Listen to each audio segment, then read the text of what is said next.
Aujourd'hui, nous allons parler d'un sujet qui crée beaucoup de tensions dans les relations et les mariages.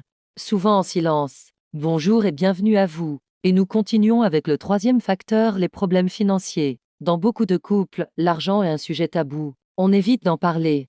On cache certaines choses. Et parfois même, on fait semblant que tout va bien. Mais en réalité, ce silence crée des incompréhensions, des frustrations et des conflits. Dans certains couples, une seule personne prend le contrôle total des finances. Et l'autre ne sait même pas où va l'argent. Cela crée un déséquilibre. Et petit à petit, la confiance commence à diminuer. D'autres situations aussi créent des tensions. Les transferts d'argent, par exemple, ne sont pas un problème en soi.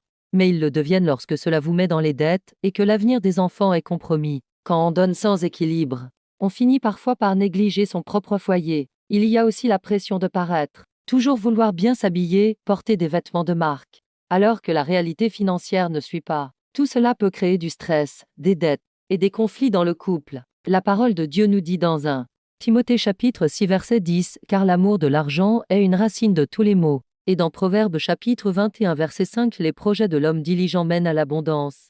Dieu nous appelle à la sagesse, à la gestion responsable et à la transparence. Le problème n'est pas l'argent en lui-même, mais la place qu'on lui donne dans la relation. Quand l'argent devient une source de pouvoir, de contrôle ou de stress, il finit par affaiblir l'unité du couple. Dans un couple, l'argent ne doit pas être un sujet caché, mais un sujet discuté avec sagesse, honnêteté et confiance. Si vous êtes dans une relation ou dans un mariage, posez-vous cette question, êtes-vous en accord dans votre manière de gérer l'argent? Ou est-ce une source de tension entre vous? Parce que là où il n'y a pas d'unité, les conflits prennent de la place. Et là où les conflits prennent de la place, la relation devient fragile. Que Dieu vous guide dans votre relation.